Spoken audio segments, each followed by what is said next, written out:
जब भी कोई व्यक्ति गौतम बुद्ध के संघ में शामिल होता था तो बुद्ध उसे सबसे पहले शांत रहने के लिए कहते थे। ध्यान की अवस्था में जाने से पहले उस भिक्षु को शांत रहना सिखाया जाता था। आज के दौर में हर तरफ सौरी शोर है। इसकी वजह से दिमाग में तनाव पैदा होना लाजमी है। ऐसे में अगर आप हर रोज कुछ देर मौन रहने का अभ्यास करते हैं तो इससे आपके तनाव पैदा होने वाले हार्मोन के लेवल में कमी आती है। इससे आपका दिमाग शांत होता है, गुस्सा नियंत्रित रहता है और तनाव बढ़ाने वाले हार्मोन्स का लेवल घटता है। आज के इस वीडियो में हम जानेंगे कि किन मौकों पर हमें शांत रहना है और किन मौकों पर हमें बोलना है और शांत रहने से हमारे अंदर क्या बदलाव आ सकता है। दोस्तों, संध्या काल का समय था। गुरु अपने सभी शिष्यों को बुलाते हैं और कहते हैं, कल सुबह सब लोग नदी में स्नान करने के बाद तुरंत हमारी कुटिया के सामने उपस्थित हो जाना। सभी इसी से हैरान रह जाते हैं कि हम लोगों ने कुछ गलती की है क्या, लेकिन गुस्से से यह कहते हैं कि हो सकता है कि गुरुजी कल सुबह कुछ अच्छी बात बताने वाले हैं। सब लोग रात को सही समय पर सो जाते हैं और सुबह उठकर सभी लोग नदी में स्नान करने के बाद वापस गुरुजी के सामने उपस्थित हो जाते हैं। गुरु कहते हैं, आज हम तुम सबको चुप रहने के फायदे के बारे में बताऊंगा। गुरु कहते हैं, 10 मौके जहां पर चुप रहने से होता है लाभ और बोलने से नुकसान। गुरु कहते हैं, अगर आप इन 10 मौकों पर शांत हो गए यानी मौन हो गए तो आप जो चाहेंगे वही मिल जाएगा। आपकी जिंदगी में चमत्कारिक बदलाव शुरू हो जाएंगे। जरूरत से ज्यादा बोलना या चुप रहना दोनों ही अच्छी बात नहीं है। जैसे जरूरत से ज्यादा बारिश हो जाना या फिर धूप दोनों ही दिक्कत देती है, उसी तरह अनावश्यक बोलने से भी काफी नुकसान होता है। गुरु कहते हैं कि पहला ऐसा मौका जहां पर व्यक्ति को चुप रहना चाहिए, बिना तथ्य के ना बोले। गुरु ने कहा, अगर आपके पास कोई तथ्य नहीं है तो वहां चुप रहने में ही भलाई है। चुप बैठने से दिमाग में नई कोशिकाओं का निर्माण होता है और इससे ज्ञान की वृद्धि होती है। बोलने में भलाई वही है जहां आपको किसी चीज के बारे में पूरा ज्ञान हो। अगर आप बिना तथ्य के कहीं बोलते हैं या फिर बेवजह बोलते हैं तो आपका वहां मजाक भी बन सकता है। अगर आपके पास पर्याप्त जानकारी नहीं है, ऐसी जगह पर बोलने से आपका मजाक तो बनी रहेगी, साथ ही साथ लोगों का भरोसा भी आपसे उठने लगेगा। इसलिए ऐसी जगह पर शांत रहो जहां तुम्हें पता ना हो कि क्या बोलना है क्या नहीं। कई बार कुछ लोग ऐसे होते हैं जो हर जगह अपनी उपस्थिति बताने लगते हैं। उन्हें पता नहीं होता है कि हमें क्या बोलना है, लेकिन फिर भी बोलते जाते हैं और फिर बाद में दूसरे लोग उनके जाने के बाद उनका मजाक उड़ाते हैं। जब तक आपको उस तथ्य के बारे में अच्छा ज्ञान नहीं है, उसके बारे में पता नहीं है, तो वहां चुप रहना ही ज्यादा समझदारी है। गुरु ने कहा, दूसरा ऐसा मौका जहां पर व्यक्ति को चुप रहना चाहिए। शब्दों से न पहुंचे ठेस। अगर आपके शब्द किसी को मानसिक ठेस पहुंचा रहे हैं तो वहां चुप हो जाना चाहिए। कमजोर व्यक्ति के बारे में कुछ भी बोलकर आप महान नहीं बन सकते हैं। महान आप किसी कमजोर का साथ देने में बनेंगे। कई बार होता है कुछ लोग अपने से छोटे व्यक्ति को भला बुरा कहते रहते हैं। सामने वाला इंसान तो कद से आपसे छोटा है, वह आपको कुछ नहीं बोलेगा, लेकिन आप उसकी नजरों में गिरते चले जाएंगे। हो सकता है कि कल वह भी आपसे पद में बड़ा हो जाए। पद में आपसे जब वह बड़ा हो जाएगा तो आज जो रवैया आपका उसके साथ है, आने वाले समय में वह भी आपके साथ वही करेगा। आप किसी को नीचा दिखाकर बड़ा नहीं बन सकते हैं। बड़ा बनना है तो अपने से छोटे लोगों का इज्जत भी करना सीखें और साथ ही साथ बड़े लोगों का भी सम्मान करना चाहिए। लोगों को लगता है कि अगर वह अकड़कर बोलेंगे और सामने वाले को नीचा गिराने की कोशिश करेंगे तो वह बड़े बन जाएंगे, तो यह उन सब की भूल है। बड़े होने की बजाय आप उनकी नजरों में गिरते चले जाएंगे। गुरु ने आगे कहा, इसलिए शिष्यों, तुम सब जब भी बोलना आदर भाव से बोलना ताकि तुम्हारी बात लोगों को अच्छी लगे। बोलने में भाई बहन, माता पिता, मित्र इत्यादि संबोधन शब्दों का इस्तेमाल जरूर करना। इससे तुम्हारी मान प्रतिष्ठा तो बढ़ेगी ही, साथ ही साथ लोगों की नजरों में तुम समझदार व्यक्ति बनते जाओगे। गुरु ने आगे कहा, तीसरा मौका जहां पर व्यक्ति को चुप रहने में ही भलाई है। क्रोध या घृणा करने वाले लोग, जब कोई अपना या सगा संबंधी आप पर क्रोध कर रहा हो, आपका अपमान कर रहा हो, तो आपको उस वक्त चुप रहना चाहिए ताकि सामने वाले का गुब्बारा पूरी तरह से फट जाए। आप यदि सही हैं तो उसे कतई माफीनामा गए और चुप रहकर ही सही समय का इंतजार करें। वह खुद आपसे माफी मांग लेगा जब उसे अपनी गलती का एहसास हो जाएगा। गुरु आगे कहते हैं कि अगर आपका कोई सगा संबंधी आप पर क्रोध कर रहा हो और आप उस समय शांत हैं, तो यह आदर सम्मान देने की निशानी होती है। इससे न कोई छोटा होता है और न ही बड़ा। अगर आपको क्रोध आ रहा है तो आप या तो वहां से किसी का अनादर किए बिना चले जाएं या फिर चुप रहें। क्रोध करने से आपके रिश्ते खराब होंगे।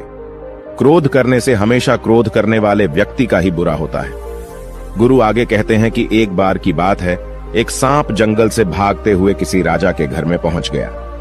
लोगों ने छेड़खानी की तो वह बहुत ही गुस्सा हो गया, जिससे घर में जो तलवार पड़ी हुई थी उसी को लपेटकर कसने लगा और धीरे धीरे उसका पूरा शरीर कट गया। ठीक उसी प्रकार हमारा गुस्सा भी हमारे शरीर को तलवार की भांति काटता रहता है। गुस्सा ध्यान से खत्म होता है प्रतिदिन। अगर आप ध्यान की मुद्रा में बैठे हैं तो आपका गुस्सा आपके नियंत्रण में रहेगा। गुरु आगे कहते हैं कि यह तरीका है कि आप प्रतिदिन ध्यान का अभ्यास करें। इससे आपके शरीर में जो हार्मोन्स गुस्से को बढ़ावा देते हैं वह सब तुम्हारे नियंत्रण में रहेंगे, जिससे शरीर गुस्से पर आसानी तुम्हारा से काबू पा लेगा। लेकिन एक तरीका यह भी है कि जब भी आपको गुस्सा आए तो आप यह समझने का प्रयास करो कि क्या मेरा गुस्सा जायज है या नहीं। हमें वहां पर बोलना चाहिए कि नहीं। जब आप खुद इस बात का आकलन लगा पाएंगे तो आपको खुद पता चल जाएगा कि हमें गुस्सा करना चाहिए या नहीं। फिर भी आपको गुस्सा आ रहा है तो आप वहां से हटने का प्रयास करें, वहां से दूर चले जाएं। धीरे धीरे समय के साथ आपका दिमाग शांत हो जाएगा। गुरु ने कहा, चौथा ऐसा मौका जहां पर इंसान को बहुत ही समझदारी के साथ काम लेना चाहिए, वहां पर आपको चुप रहना ही चाहिए, जहां पर उस मुद्दे से आपका कोई संबंध ना हो। अगर आपका किसी मुद्दे से कोई संबंध ना हो तो वहां आपका चुप रहना बनता है। बिना किसी वजह अगर आप दूसरे के मुद्दे पर बोलेंगे तो यह आपके लिए अनिष्टकारी होगा। इसमें केवल और केवल आपका ही नुकसान है। जल्द ही आप किसी दो लोगों के बीच हो रहे विवाद में जल्दी अपनी टांग न डालें। अगर सामने वाला आपको बुला रहा है अपना झगड़ा शांत करवाने के लिए तो ही आप वहां पर जाएं। किसी की व्यक्तिगत जिंदगी में दखल अंदाजी नहीं देनी चाहिए जब तक कि वह व्यक्ति आपको नहीं बुलाता है। अपने झगड़े को शांत करवाने के लिए कुछ लोग फालतू में दूसरे के विवाद में कूद पड़ते हैं। इससे उनके मान सम्मान मर्यादा पर लोग उंगली उठाने लगते हैं। गुरु कहते हैं कि 10 मौकों में 5वां ऐसा मौका जहां पर व्यक्ति को बहुत ही समझदारी के साथ चुप रहना चाहिए। आपके शब्दों से किसी मित्र को हानि न पहुंचे। अगर आपके शब्द सामने वाले के परिवार या मित्रों की प्रतिष्ठा के बारे में बुरी झलक दिखा रहे हैं तो आपको चुप रहना चाहिए। किसी के परिवार या फिर मित्र के बारे में बुरा बोलने से केवल आप ही बुरे बनेंगे। जो चीज आसानी से खत्म की जा सकती है उसे अपने शब्दों से बड़ा न करें। बिना चिल्लाए बात करने का प्रयास करते रहना चाहिए। अगर आप बिना चिल्लाए कोई बात नहीं कह सकते तो आपका चुप रहने में ही भलाई है। किसी पर चिल्लाने से आपके व्यवहार के बारे में पता चलता है। ज्यादा बोलने से चीजें हमेशा खराब ही होती हैं। कई बार कुछ रिश्ते ज्यादा तेज बोलने की वजह से टूट जाते हैं। इसलिए अपनी आवाज में मीठापन लाएं। आपके शब्दों से आपके दोस्त को हानि नहीं पहुंचनी चाहिए। कभी कभी दोस्तों के जब हम मजाक हैं तो रहे कि आपके शब्दों से किसी का अनादर ना हो। मजाक को भी हमेशा शब्दों के मायने में ही रखें। जहां किसी को शब्दों से चोट लगे वहां चुप हो जाएं। ज्यादा बोलने से हमेशा नुकसान ही होता है। किसी और की प्रतिष्ठा को अपने शब्दों के माध्यम से उसे हानि नहीं पहुंचानी चाहिए। यदि आपके शब्दों से किसी और की प्रतिष्ठा को ठेस पहुंच रही है तो वहां आपको चुप हो जाना चाहिए। जब कोई व्यक्ति आपके सामने नहीं है तो आप उस व्यक्ति के बारे में बुरे शब्द किसी तीसरे व्यक्ति के सामने न बोलें। गुरु कहते हैं, छठा मौका जहां पर व्यक्ति को चुप रहना चाहिए, जब कोई कर रहा हो किसी की बुराई। जब कोई आदमी आपके सामने किसी तीसरे आदमी की बुराई कर रहा हो तब तुम्हें चुप रहकर बस सुनना चाहिए। अपनी राय व्यक्त नहीं करना चाहिए, क्योंकि जो आज आपके सामने किसी तीसरे की बुराई कर रहा है वह कल किसी और के सामने आपकी बुराई भी कर सकता है। यदि आपने कुछ कहा है तो नीति शास्त्र के अनुसार जो अपने मुंह को बंद रखता है और बुद्धि से काम करता है वही इंसान समझदार होता है। बिना जरूरत के बोलना, किसी के बारे में किसी के बीच में बोलना यह गलत बात है। कभी कभी हमारे लिए बुद्धिमानी इसी में होती है कि हमें अपना मुंह ऐसी जगह पर नहीं खोलना चाहिए। गुरु आगे कहते हैं कि 10 मौकों में 7वां ऐसा मौका जहां पर व्यक्ति को चुप रहना चाहिए, जब कोई नहीं समझे आपकी भावना। यदि आपको लग रहा है कि कोई व्यक्ति आपकी भावना, दुख या परेशानी को शब्दों में नहीं समझ रहा है, यदि आपको लग रहा है कि सामने वाला व्यक्ति आपकी भावना या दुख को या आपकी जो परेशानी है उसको वह समझ नहीं पा रहा है या समझने का प्रयास ही नहीं कर रहा है या वह आपको ध्यान से सुन ही नहीं पा रहा है, तो ऐसे व्यक्ति के सामने आप चुप ही रहें। क्योंकि ऐसे लोगों को आपकी भावना या दुख से कोई मतलब नहीं होता है। ऐसे लोगों को अपना राज बताकर आप पछताएंगे ही बाद में। इसलिए हर किसी को अपने मन की बात नहीं बतानी चाहिए।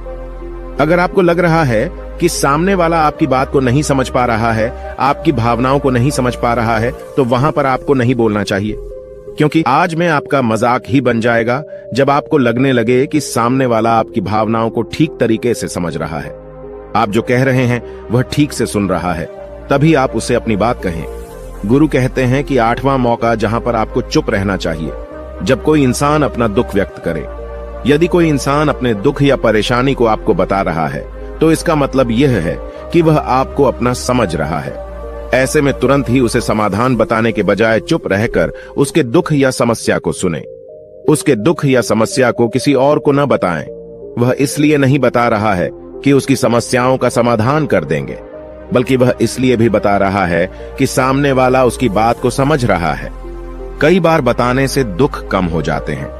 आपको अपना दुख इसलिए बता रहा होगा कि उसे लग रहा है कि आप उसकी बात को समझ रहे हैं। दुख बांटने से कम हो जाता है। इसलिए जब कोई व्यक्ति अपना दुख आपसे व्यक्त करे, तो आप चुप मारकर उसकी बात को बहुत ही ध्यान से सुने, ताकि उसके दुख कम हो जाएं। उसके मन का बोझ हल्का हो जाए, क्योंकि उसके मन में जो भी बातें थीं वह आपको सब बता दिया। गुरु आगे कहते हैं कि 10 जगहों में 9 ही ऐसी जगह जहां पर आपको चुप रहना चाहिए। जहां पर दुष्ट प्रकृति के लोग रह रहे हों और गाली गलौज कर रहे हों, तो आप वहां पर मत जाइए। ऐसी जगहों से आप चुपचाप निकल जाएं, अर्थात अपनी प्रतिक्रिया दिए बिना आप वहां से चले जाएं, क्योंकि जिसकी जुबान खराब होती है, जो दुष्ट प्रकृति के लोग होते हैं, उनको आप ऐसे समय में नहीं समझा सकते हैं। जब उनका दिमाग पूरी तरह से शांत हो जाए, तभी वह आपकी बात सुनेंगे। इसलिए जहां पर दुष्ट प्रकृति के लोगों आपकी बात को न मानते हों और न ही सुनते हों, तो आपको वहां पर नहीं बोलना चाहिए। गुरु कहते हैं कि 10 माह ऐसा मौका जहां पर आपको शांत हो जाना चाहिए।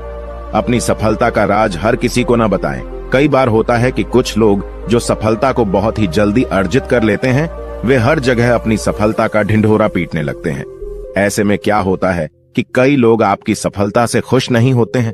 अगर आप अपनी सफलता का जबरदस्ती लोगों में ढिंढोरा पिटवा रहे हैं, तो लोगों की नकारात्मक ऊर्जा आपको प्रभावित कर सकती है। जब आप सफल होंगे तो सबको पता चल जाएगा कि आप सफल हो गए हैं। ढिंढोरा पीटने से नुकसान आपका ही होगा।